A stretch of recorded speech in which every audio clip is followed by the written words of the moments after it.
الحمد لله وكفى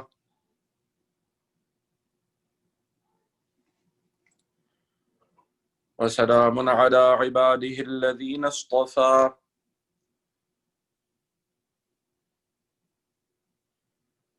أما بعد فأعوذ بالله من الشيطان الرجيم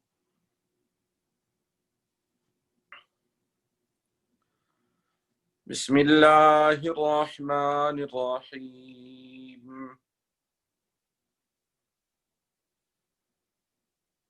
ولنبلونكم بشيء من الخوف والجوع ونقص من الأموال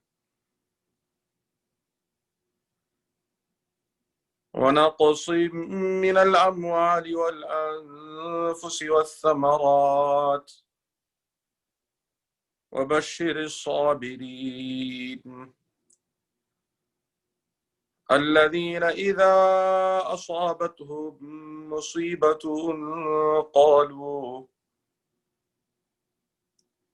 قالوا إنا لله وإنا إليه راجعون أولئك عليهم صلوات من ربهم ورحمة وأولئك هم المهتدون صدق الله العظيم. Respected elders, dear brothers and sisters, in continuation of Ayat number 155 of Surat al-Baqarah, Allah subhanahu wa ta'ala tells us, وَلَنَبْلُوَنَّكُمْ, definitely, without a shadow of doubt, we will definitely test you with some fear, بِشَيْءٍ مِّنَ الْخَوْفِ, with something of fear, وَالْجُوعِ, and with something of hunger, وَنَقْصٍ مِّنَ الْأَمْوَالِ, you'll be tested with a shortage in wealth, وَالْأَنفُسِ, you'll be tested with a shortage of people, وَالثَّمَرَاتِ, to be tested with fruits, and here in the metaphorical sense, the fruits of the heart. وَبَشِّرِ الصَّابِرِينَ, and bashara, and glad tidings, or give glad tidings to those who are sabirin and patient. These 5 major tests, with the application of sabr being the 6th one. Each one of these 5 have an element of sabr and patience that is very unique.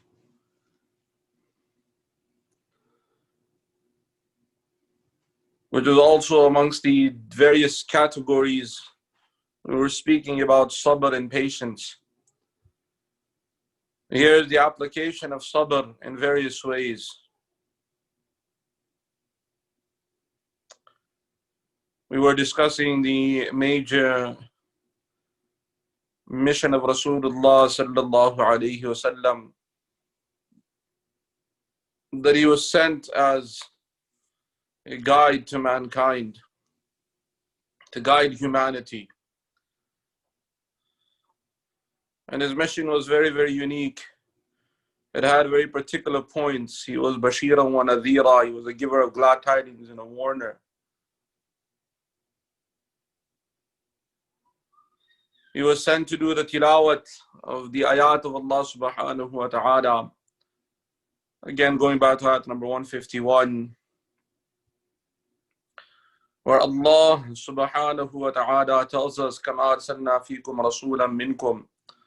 In a similar way, we sent to you a prophet from amongst you. يَتْلُو عَلَيْكُمْ آيَاتِنَا.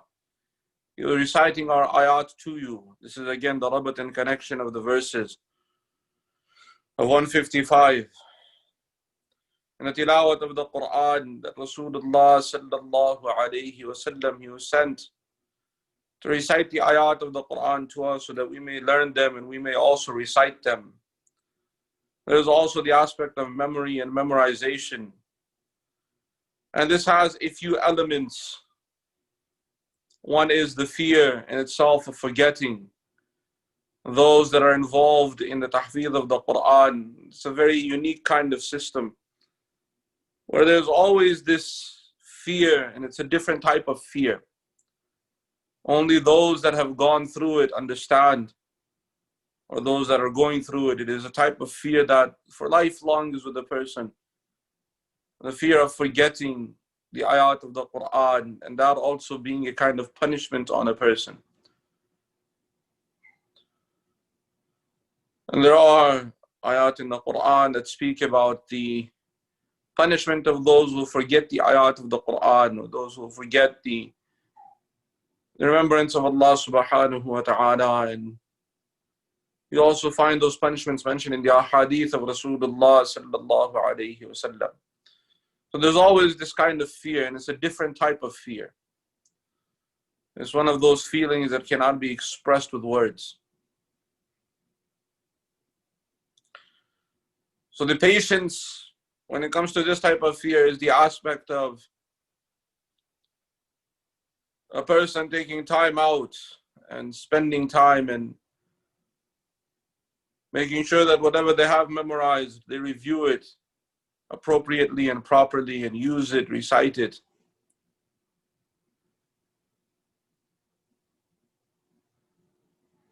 And what is unique about these particular 5 tests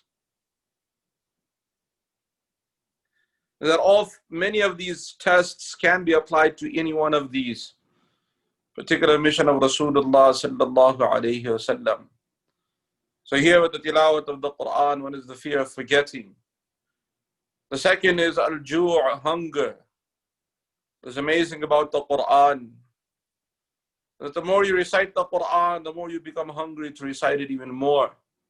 When you memorize a portion of it, those that have really tasted the sweetness of the ayat of the Quran, those that have tasted the sweetness of memorizing, lifelong they have this shauq and desire to become hufad of the Quran.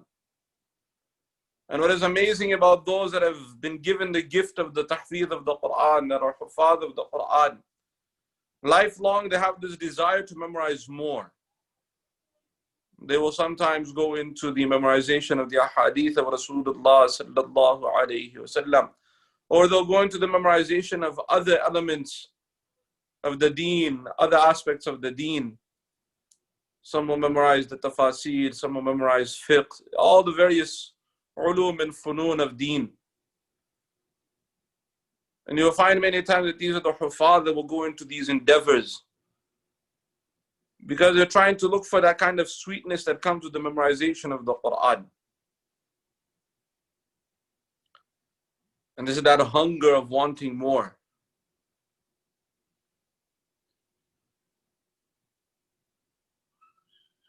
What is also unique about the tilawat of the Quran is that the Quran has a profound impact on a human being. And this is very particular to those that are very sincere with the Quran. It has a very, very profound impact on their lives. And because of this profound impact that the Quran has on the lives of a person, on the life of a person, you'll find that people become so busy with the Quran that often at times they may not have many social interactions. This is a unique thing about the students of Quran. That those who get involved with the Quran, one of the things that the Quran does is that when you make this friendship with the Quran, you'll find that many of these social interactions the person used to have, they'll get cut off. It's very normal because of the time a person will spend with the Quran. It makes a person so busy if they're sincere.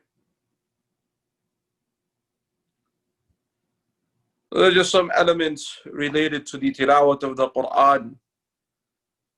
The next is that Rasulullah sallallahu alayhi wasallam, he was sent with the mission, وَيُزَكِّيكُمْ, he was sent to purify you.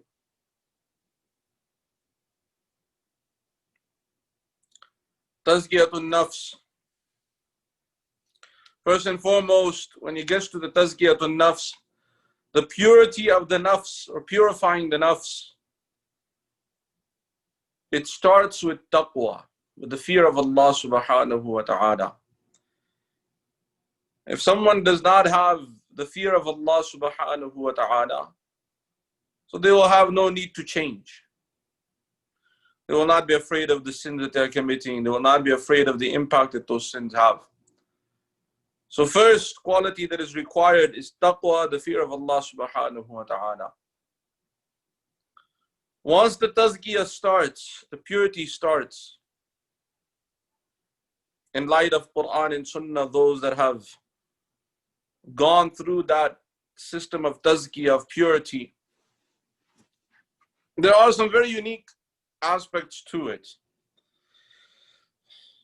Many of these are emotional aspects that are very difficult to express in words. We will just very briefly touch on them. But those that have taken that path to purifying themselves, so they will understand what each one of these are. These feelings are. They're also part of this test from Allah subhanahu wa ta'ala. The first thing is that when a person gives up a sin, this is the first test. Where Allah subhanahu wa ta'ala tells us in ayat number 155, وَلَنَبْلُوَنَّكُمْ بِشَيْءٍ مِّنَ الْخَوْفِ وَالْجُوعِ. Allah subhanahu wa ta'ala tells us that we'll definitely test you with something of fear and something of hunger, or some hunger. So the first thing is that a person, because of the addiction that they may have had to certain sins, so that breaking of the addiction, the sabr aspect comes when a person is craving to go back to that sin. So a person is hungry inside. The nafs is hungry to go back to that sin. But this is where sabr comes, form of fasting. We are only used to the normal form of fasting, giving up food and drink and desires just for the period of time of sunrise to sunset. But for those who want to go to tazkiyatun nafs and who have been involved in sin, they can understand what this hunger really means. There are some sins that are much more difficult to give up than other sins. Very, very difficult. And this is not a matter of 1 day or 2 days. It's not something that a person will just change overnight. It's not human nature. Human nature has many of the sins that are addictive. The addictive sins, they can take anywhere from 40 days, and in the system it repeats itself 3 times. You have a 40-day period, a repetition of 3 times. 4 months, we say. Once a person goes through that, so to a very unique degree and to a very great degree, the person will lose that addiction or almost completely give up even the craving for that sin.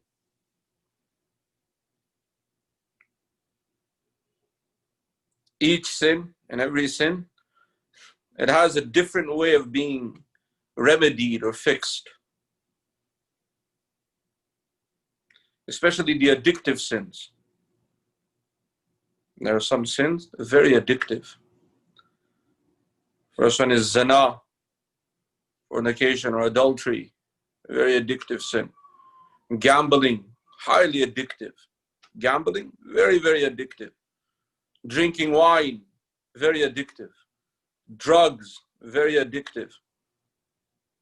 Then you get into the more psychological sins. There is hatred. It's a very addictive sin, hatred. So is jealousy. A person naturally just hates people for no reason, and then a person is jealous of people for no reason. Then you get to the addictions of the tongue. Backbiting, very addictive sin.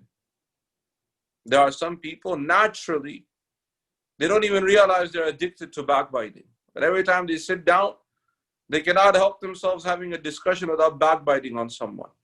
The same is slandering someone, making a mockery of someone. Lying is a very addictive sin. So these are many, many other sins that come that are very addictive, which are related to different parts. to give it up, it's very difficult. And there is a hunger aspect where a person is craving to go back to that sin. This is where sabr and patience comes in. It's one of the tests of tazkiyah. Tazkiyah is a very, very difficult thing. It doesn't happen overnight. Tazkiyatun nafs sometimes takes many, many years. It doesn't take, it's not a matter of overnight system.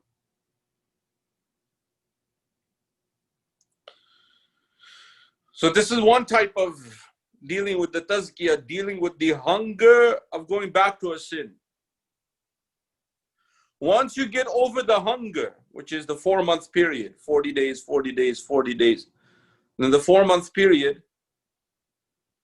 after you get over that part, there comes a second aspect. Now you have developed a dislike or kind of nafra, kind of a hatred from that sin now. Now comes the second aspect, where there is the fear of going back to the sin. This also requires its own system of rectification, because many a times the fear of going back to a sin in itself means the person is still thinking about that sin. And for an addict, thinking about their addiction, even if it is an aspect of fear, there is still that chance they may return back to that addiction. And that also carries on for some time. How to rectify that fear. So now there's a different type of sabr aspect, where a person has some exposure to that sin, but they're made aware that you do not need to fear. You need to understand how to have control of your nafs at that time when you are given a chance to fall into the sin, but you develop that level of control.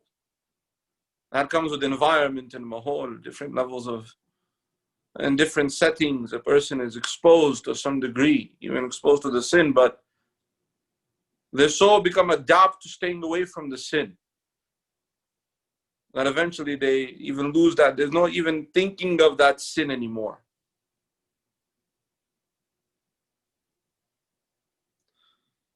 What is unique at this time is that also beautiful qualities start to develop. So this is the aspect of tazkiyatun nafs, that then the beautiful sifat, the good sifat, the pure sifat, qualitative attributes start to appear in the life of a person.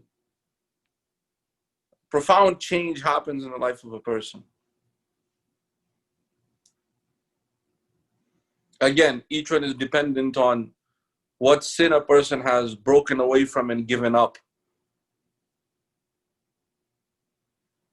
And that is a whole different discussion and a whole different system in of itself.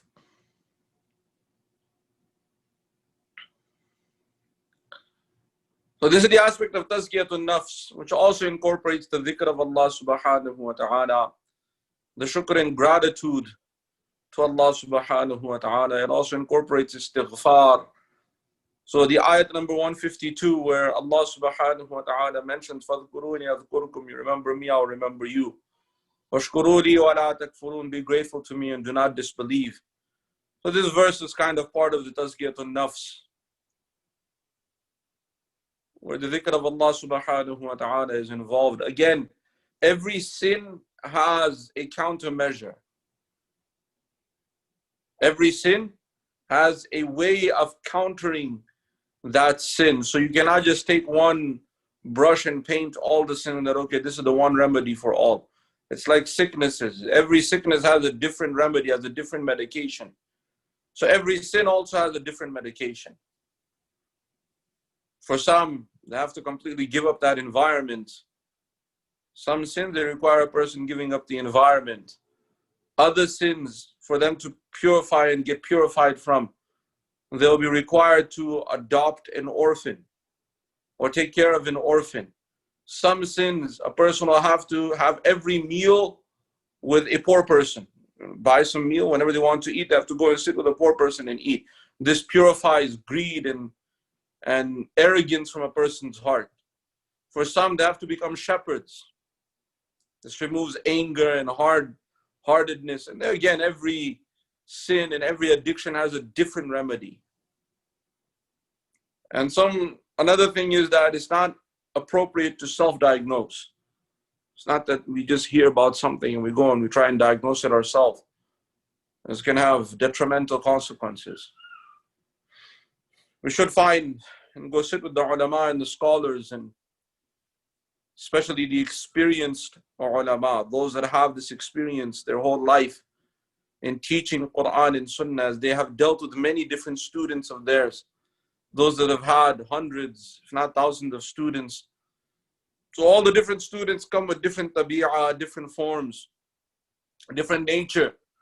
And these shuyukh, they understand the nature of their students and they work with their students.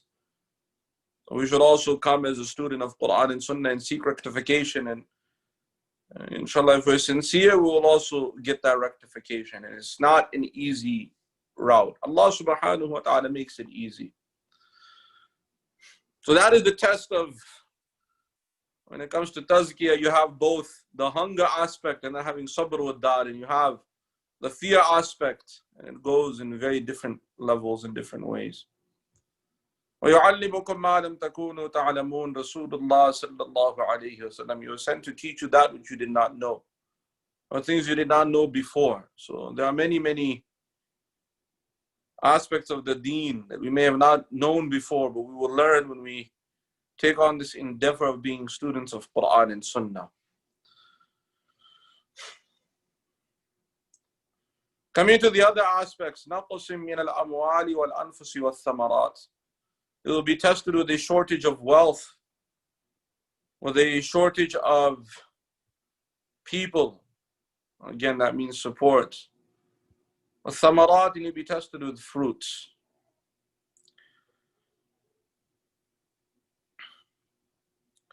In the previous ayah, ayat number 154, there is the most obvious meaning, someone who is shaheed, who leaves this dunya when they're martyred in the path of Allah subhanahu wa ta'ala. So their wealth is gone from them in this world, their people around them may be gone, and many hopes and wishes and desires they may have had in this dunya, those will be left behind. These are some of the major things that stop a person from having the zeal to even give their life for the sake of Allah subhanahu wa ta'ala. Either we have a fear of shortage of wealth, that who will take care of my family, who will take care of the things after me. Or we have this fear that maybe we'll lose respect in the eyes of the people, even our friends may leave us. Or we fear that there are many, many desires that we have, many wishes that we have, many, many plans that we have in our life, that we want to fulfill in this dunya. So these are some of the things that shaitan will use to stop a person from going in the path of Allah subhanahu wa ta'ala. And each one of these have their own answer. When it comes to the wealth of this world, the nature of wealth, even the word mal, which is singular form of wealth. In Arabic, mala yamilu means something that is falling, or constantly falling down. That is the nature of wealth, and even the currencies of this world. Their values are always constantly changing, going up and down. So that is the nature of mal itself as far as the worldly wealth is concerned.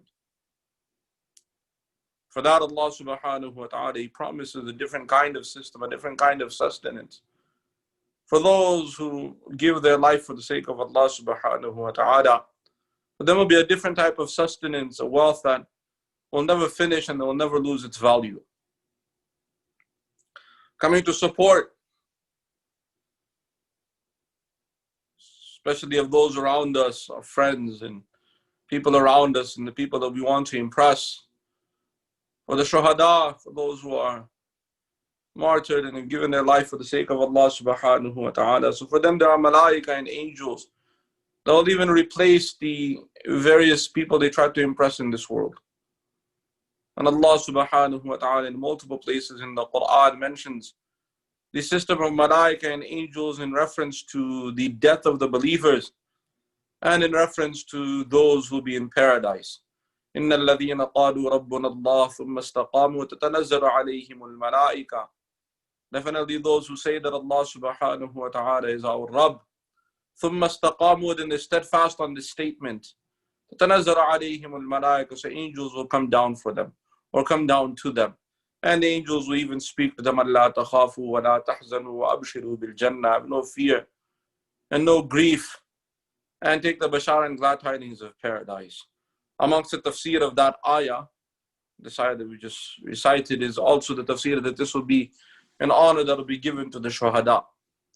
So no one will fear that I'm leaving behind some people that were my supporters, or what will they think of me and what will be my position in their eyes in respect.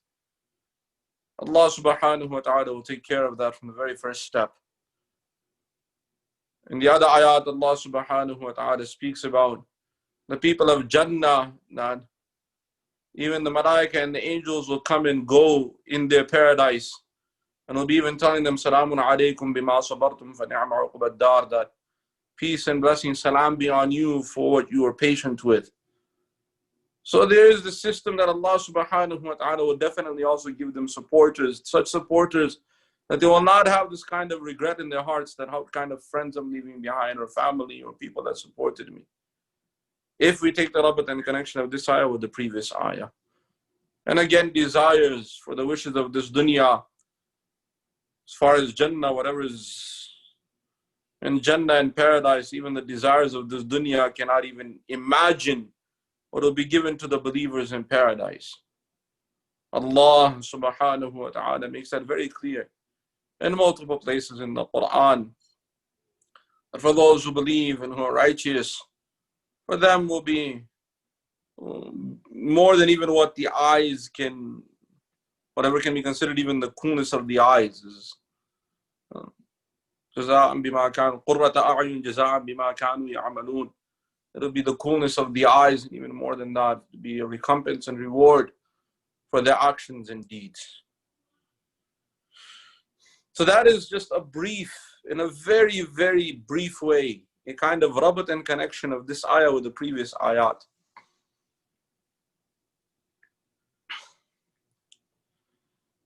Coming to the ayat coming after this ayah, this is also the beginning portion of the Abwab al-Bir, or chapters of righteousness. And from here, close to the end of Surat al-Baqarah, we have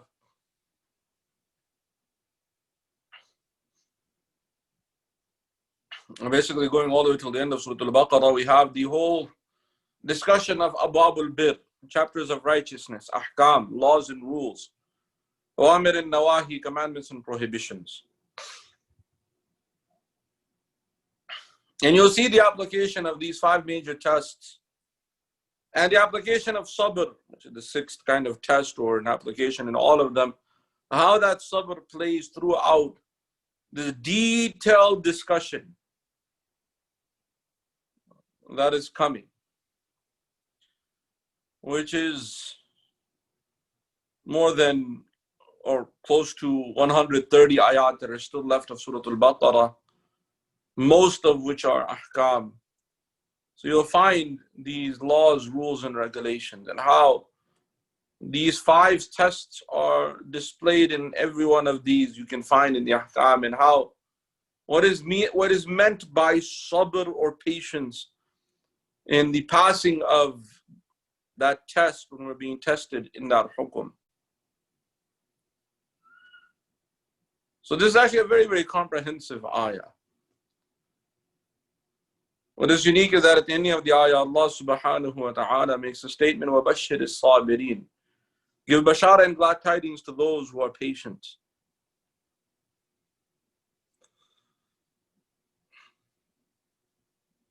There is also, this is one, again, whatever we have just explained, this is just one tafseer of this ayah. One way of, kind of in a very brief way, in a nutshell, explaining the tafseer of the tests from Allah subhanahu wa ta'ala.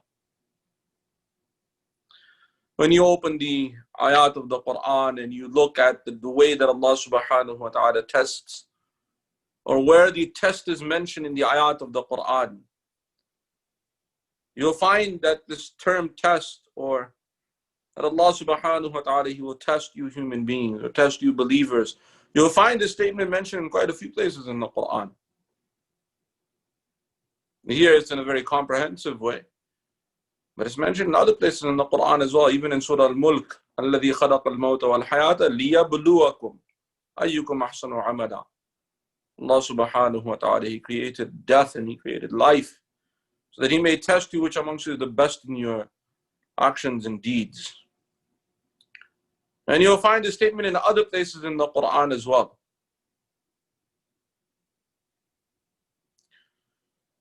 So what is the meaning of these type of tests and how do they apply in our lives? Inshallah, we'll get into that tafseer in the coming durus, in the coming halaqat. May Allah subhanahu wa ta'ala give us understanding and give all of us the tawfiq to practice His deen. وَمَا عَلَيْنَا إِلَّا الْبَلَاغِ.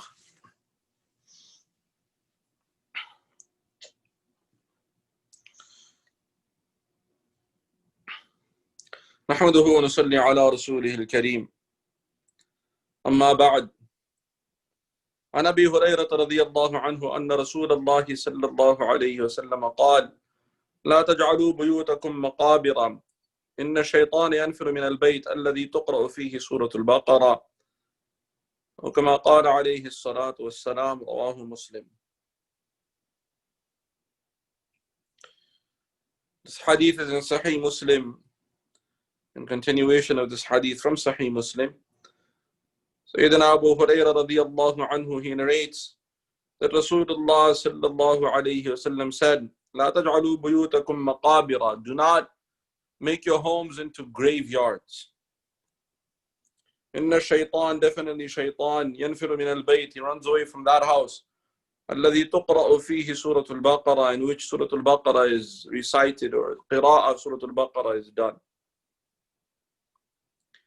We went over the different, or the few aspects of the qabr itself. Qabr is a place of loneliness. It is a strange place. It's some new place that a human being will put in. The qabr is a place of insects. Coming to the aspects of the qabr itself,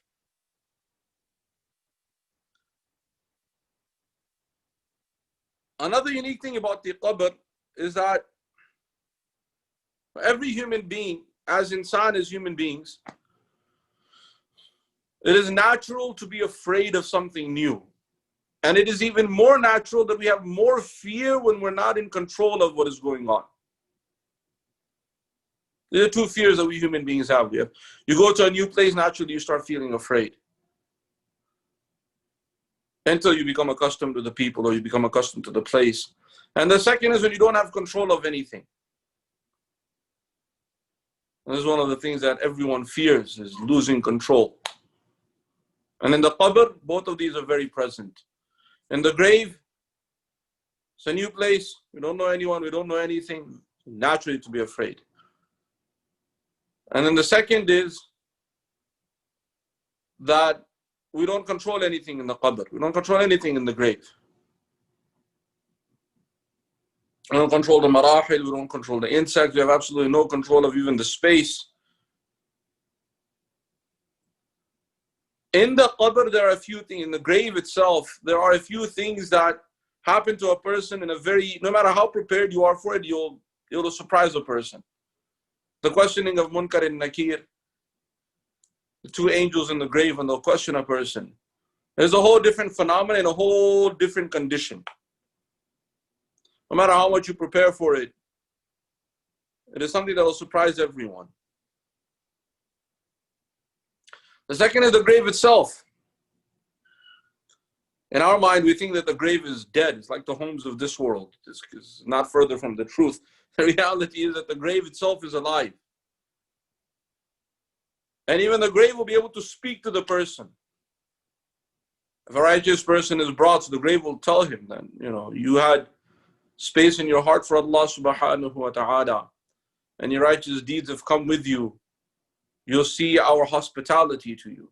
Mentioned in the ahadith, and even the grave will expand so far, as like the person's eye can see so far, the grave will expand for him. The person will feel very comfortable, it'll be open.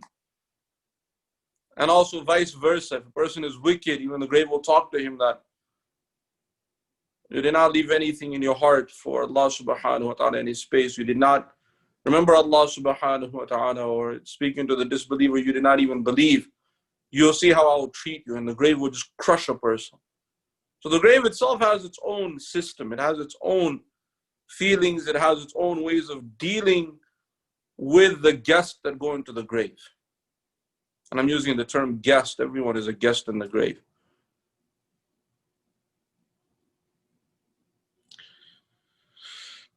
This is the system of the grave itself. So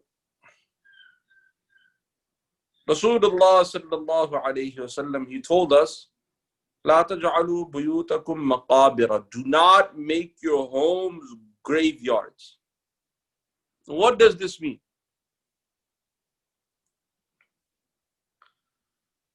That do not make your homes graveyards. It has a very unique meaning.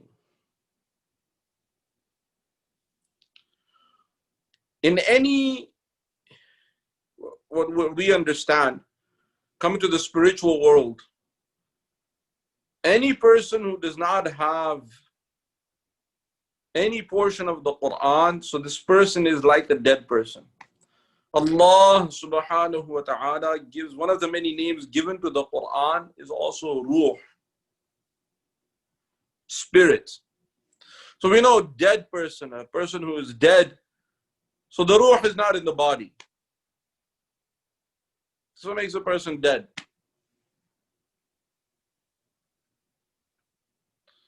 So in any person that doesn't have a ruh, they're dead. The Quran, one of the many names given to the Quran, which is mentioned in the Quran, Allah subhanahu wa ta'ala tells us in the ayat of the Quran, وَكَذَلِكَ أَوْحَيْنَا إِلَيْكَ رُوحًا مِّنْ أَمْرِنَا مَا كُنْتَ تَدْرِي مَا الْكِتَابُ وَلَا الْإِيمَانُ وَلَكِنْ جَعَلْنَاهُ نُورًا نَهْدِي بِهِ مَن نَّشَاءُ مِنْ عِبَادِنَا وَإِنَّكَ لَتَهْدِي إِلَىٰ صِرَاطٍ مُسْتَقِيمٍ. But in a similar way, وَكَذَلِكَ أَوْحَيْنَا إِلَيْكَ رُوحًا مِّنْ أَمْرِنَا. In a similar way, we have given you a ruh. Telling Rasulullah sallallahu alayhi wa sallam, وَكَذَلِكَ, in a similar way, أَوْحَيْنَا, we have revealed down to you, we have given to you, we have revealed to you, ruhan, a ruh, the greatest ruh. Ruhan with tanween means that thing which gives life, which is the Quran. What was revealed to Rasulullah sallallahu alayhi wa sallam was this Quran. Min amrina, it came from our command. It came by our command, by our amr. And what is the reality of this Quran? ما كنت تدري ما الكتاب ولا الإيمان ولكن جعلناه نورا نهدي به من نشاء من عبادنا. O Rasulullah sallallahu alayhi wa sallam, ما كنت تدري ما الكتاب. You did not even know what a book was. Rasulullah sallallahu alayhi wa sallam, he did not learn to read and write. And it was not common at that time to know how to read and write. There was expert people who knew how to read and write, and they were experts and they were poets. Not everyone had this system. But Rasulullah sallallahu alayhi wa sallam, he did not go under any expert and learn how to read and write. Not only that, in reality, we as human beings, if you take this ayah and apply it to any human being, we human beings, we don't know what is wahi. No matter how educated someone might be of the material things of this world, there's very little or nothing we know of the spiritual world. Look at all these intellectuals who have all these big degrees in science and technology and in metaphysics, and now they have all these different fields that they have. Many people, many of these high doctors in psychology and philosophy and whatever other fields there are there, in physics, and now they even have quantum physics. All these physicists, what do they know of wahi? What do they understand of what is wahi? Many of them don't even believe. They don't even know that the existence of Allah subhanahu wa ta'ala, even though this is their field. And yet, they don't know anything. With all their education and all their degrees, we give them respect for whatever system of the dunya they know. But they couldn't even come to these conclusions with all their science. So what do they know of wahi? So this statement being made to Rasulullah sallallahu alayhi wasallam, this is kind of a statement that if, O Rasulullah sallallahu alayhi wasallam, you didn't know what was a real book and what is wahi, that means that the rest of whole humanity will not even know, or will not really understand the value of this kind of book. If someone claims that, oh, we know books and we have this education, okay, come and bring a book like the Quran. You cannot do it. That means you don't know what is a book. Maybe someone might claim they're so smart they can write books. Okay, come and bring a book like the Quran. If you cannot do it, then okay, ma kunta tadri mal kitab. You don't know what is a book. Even though this is an address to Rasulullah sallallahu alayhi wasallam, but an address to humanity also. What al-iman? You didn't know what was iman. وَلَكِنْ جَعَلْنَاهُ نُورًا. But Allah subhanahu wa ta'ala, He made this a guide, a light, nuran, a great light. نَهْدِي بِهِ مَنْ نَشَاءُ مِنْ عِبَادِنَا. With this light we guide whomsoever of our servants we want. So this Quran is a ruh, it gives life. And someone does not have this Quran, it's like they do not have a ruh, a spiritual world. The ruh is dead. The ruh is dead. And where do dead people go? They go to the graveyard. So Rasulullah sallallahu alayhi wasallam, he told us that do not make your homes graveyards, meaning do not turn your home into a place where there is no iman, where there's no Quran, where there's no ibadah going on. There are some homes, unfortunately, even amongst the Muslims, there are homes where there's no ibadah, or very little ibadah that is done in the homes. The house becomes like a grave or a graveyard. And what is the nature of the graveyard? As human beings, we have two qareen with us. And inshallah, we'll discuss the system of the qareen, because people talk about ghosts, and people talk about that, oh, their ancestor came to them and talked to them, someone who passed away a long time ago. There's always this confusion as to where did this ancestor, how did this ancestor know things about them? Their great-grandmother know about things about them that no one else knew. And this is the system of the qareen. This is why Rasulullah sallallahu alayhi wasallam, in the next portion of this hadith, he made it very clear how to protect our homes and how to make sure that our homes do not turn into graveyards.